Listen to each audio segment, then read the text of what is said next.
Do you see the unyielding stillness of the trees, their steadfast commitment to their roots? Do you see the solidity of their bark, soft to the touch but immensely strong? Do you see how they bend and sway, unresisting to the forces of nature, yet remaining there all the same, standing still? Be still. Stillness reveals the secrets of eternity. The trees possess an equanimity that is beyond us, but that we can tap into. What can we learn if we listen and watch? Despite the chaos of the world around them, the blaring sounds, the toxic pollutants, the disorienting flashes of lights and color, they remain unaffected, seeing all, forever committed to their purposeful existence until the very end, in their environment but not of their environment, essential contributors to nature, giving selflessly without expecting anything in return. Being the value of the world, eternal virtue will be full in you, and you return to the state of uncarved wood.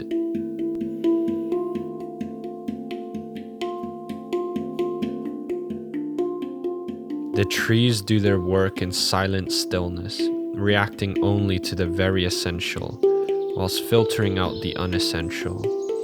But to be selective as such is not to be insensitive to the full spectrum of life. It is quite the opposite. To be able to discern what your essential parts of life are requires an acute sensitivity to your body and environment. This is the sensitivity to tune into your body and its reactions to what feels right and what is instead contradictory to its nature, learning which stimuli best suit your life and which are best left behind in the night. But such a process of tuning can never be forced. It must be done with kind grace and acceptance. Trust that you will naturally gravitate towards your truth in your own time. As you learn the sensitivity, so will your stillness grow.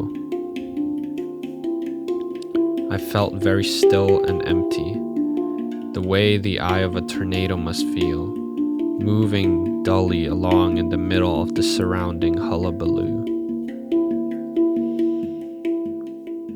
As you grow to be in sync with yourself, so will calm abiding edge into your soul, an inner kind of stillness that is offered by the source of life itself and is not contingent on the environment. A stillness that cannot be broken by anyone or anything and can be found even in the midst of the busiest cities or the angriest of storms. This is the stillness of the trees. Returning to the source is stillness. It is returning to one's fate. Returning to one's fate is eternal.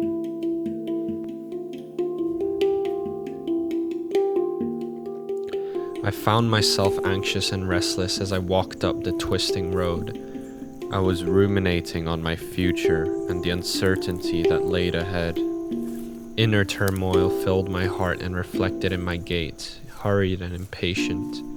My darting eyes continuously scanned the environment around me for threats, but all I saw was lush greenery that surrounded the edges of the road.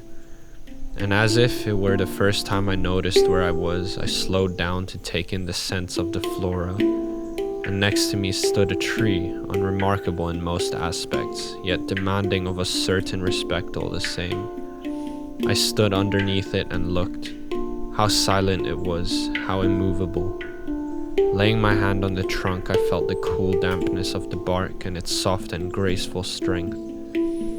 Somewhere along those interlocking grooves in the wood laid the secrets of the universe. My outstretched hand was a conduit, and so the tree taught me the art of stillness.